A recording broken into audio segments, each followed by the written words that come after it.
Among the new troops is an eager young volunteer with the Perth Regiment, 19-year-old Stan Sislowski. When I got sent to Italy, I was thrilled. Man, this is what I wanted to get in the Army. I was going to be Canada's national hero. I was going to go down to our main street in a ticker tape parade. You know, all that silly stuff of youth, wanting to get at them.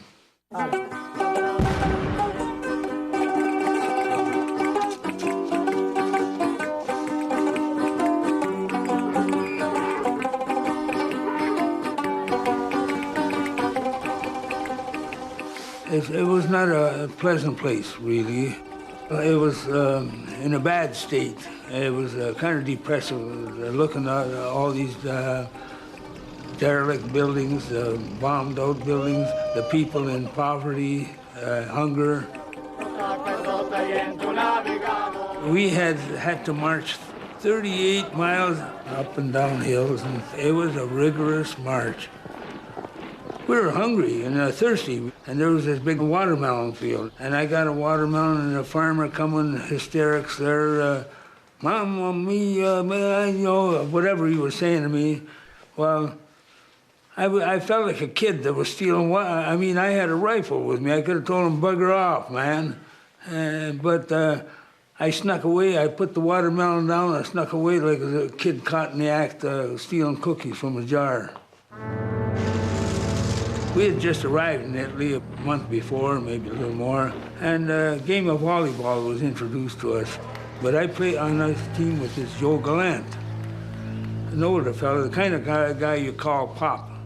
He must have been all of 36 or something. Anyway, I was on his team, and every time a ball came my way, instead of going over the net, it went to the left or went to the right.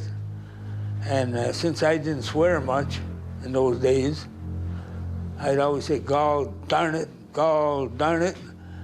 And Joe got mad at me, I guess, and he says, "You don't even talk like a man." So I popped him one, knocked him on the ground. He jumped up, I popped him again. He was up and down like a yo-yo. But he didn't hold it against me. He stuck his hand out, and he shook hands with me. He said, "Sorry, Stan." On the day of our battle, he became depressed, deeply depressed. And he kept telling me, "Well, Stan, this is it. I'm going, I'll be gone." And I'm trying to cheer him up. I said, "Joe, my God, it'll be a guy like me, a crazy bugger like me, not you, you know." But the first bomb that landed right behind him, and he was gone. And we lost 47 men killed. And I don't know how many were wounded, but there were quite a few. So we lost our first battle.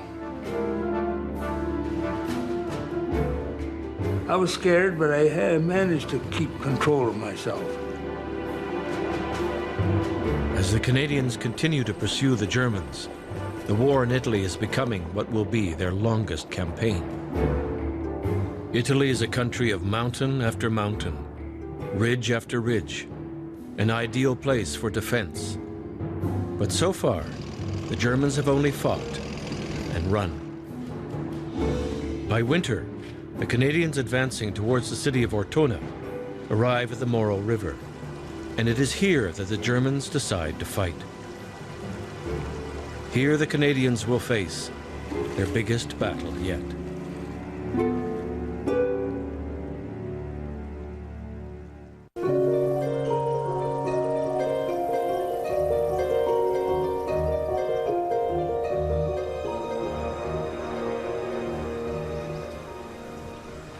This is the Canadian battlefield of December 1943. I'm on the south bank of the Moro River, and of course the Canadian front lines ran right out to the Adriatic, which you can see over here. Down in the middle before us is the Moro River, and the other side are the Germans.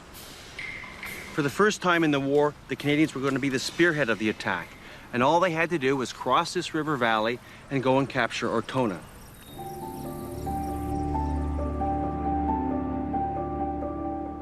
About to attack across the Moro with the Royal Rifles of Canada is Major Strome Galloway. Our orders were to burst through the bridgehead over the Moro. The staff always used colorful words like that, especially when the bursting was to be done by someone else. The plan was, we would sweep down on a two-company front, clearing the enemy out between the road and the river. The enemy, of course, had different ideas. Shells screamed above us from our batteries behind the town. A mile away, machine guns stuttered in the vineyards across the Morro River. And so, we arrived on the battlefront.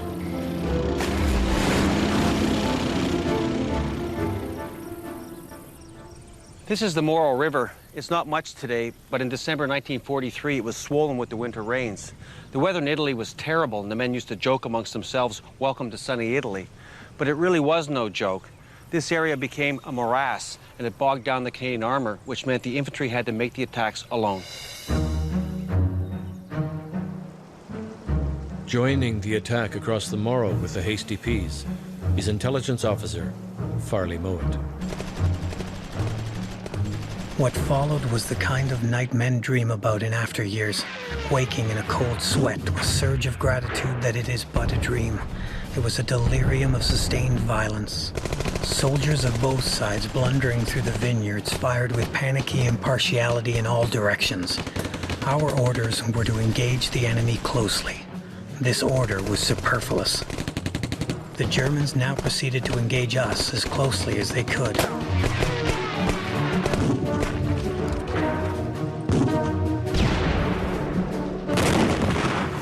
The cost had been appalling. When the firing died down in our sector, stretcher and burial parties scouring the slimy slopes and the tangles of shell-torn debris found 170 German corpses. Our own dead and wounded amount to a third of the 400 or so Hasty Peas who had gone into the Valley of the Shadow.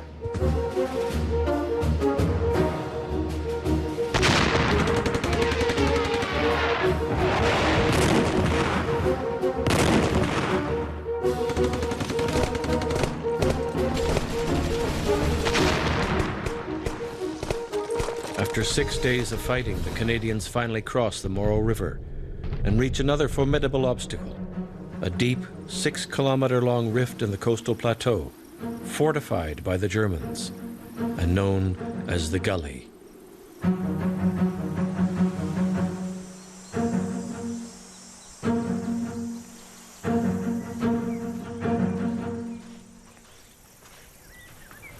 This is a German defensive position known as the Gully, just south of Ortona. The first attacks against the Gully had gone very poorly, but on December 13th, the Canadians had found a weak point just at the head over here. The unit given the job of exploiting this position was the Vendus, or the Royal 22nd Regiment. And on the morning of December 14th, assisted by tanks of the Ontario Regiment, they came across the Gully just over here and came onto the German side and started their attack towards Ortona. What the Vendus didn't know was that the Germans had reinforced the position, and when they were in this area, they were hit with a torrent of artillery fire and were being decimated. Their commander, Paul Triquet, urged the men on to their objective, Casa Berardi.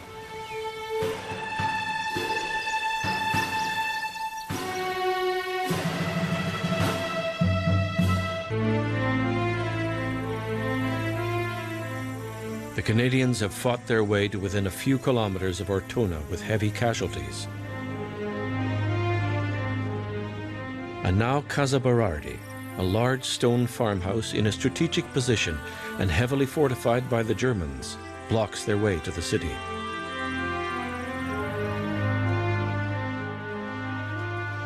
Leading his company's attack on Casa Berardi is Captain Paul Triquet of the Vendus Regiment.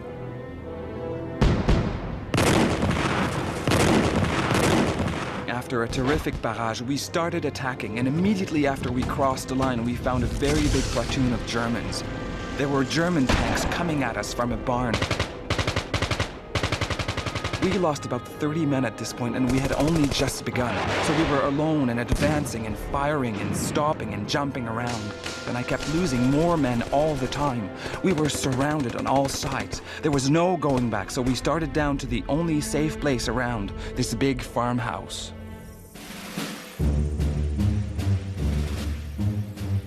For hundreds of years, the Berardi family had farmed here, and now their house was the center of the Canadian attack. Lanfranco Berardi was 5 years old when the Canadians began to shell his home.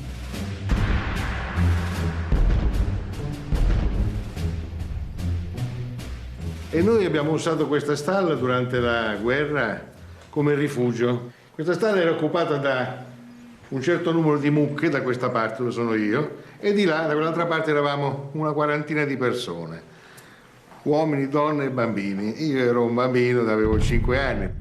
I bombardamenti erano talmente forti, intensi e continui, per cui la paura non ci lasciava mai. Io ogni tanto domandavo a mia madre: quando è che moriamo noi?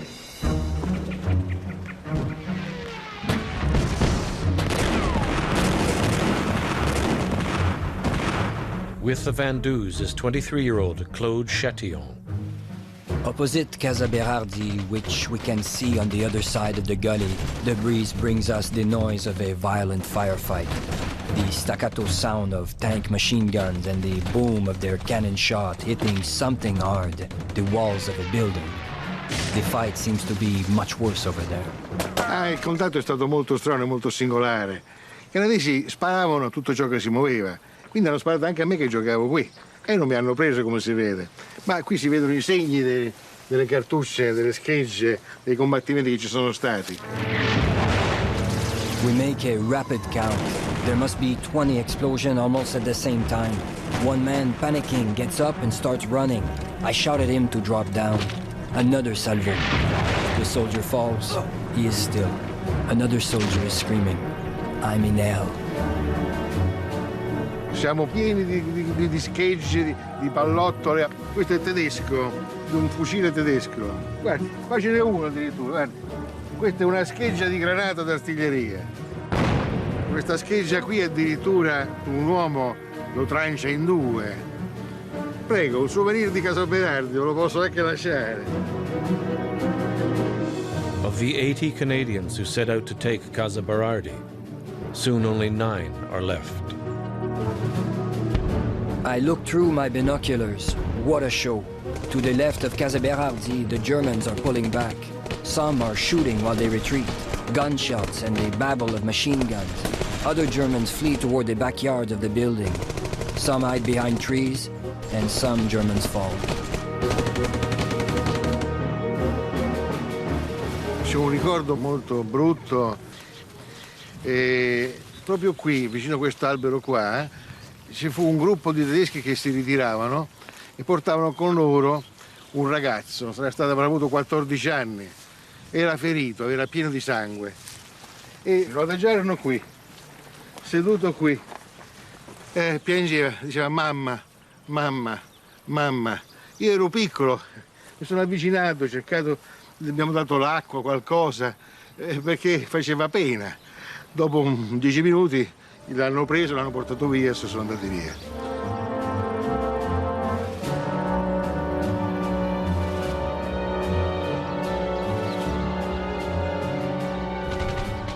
For 5 long days, the Germans counterattack again and again, desperate to take Casa Berardi. But Paul Triquet's Vandus hold on.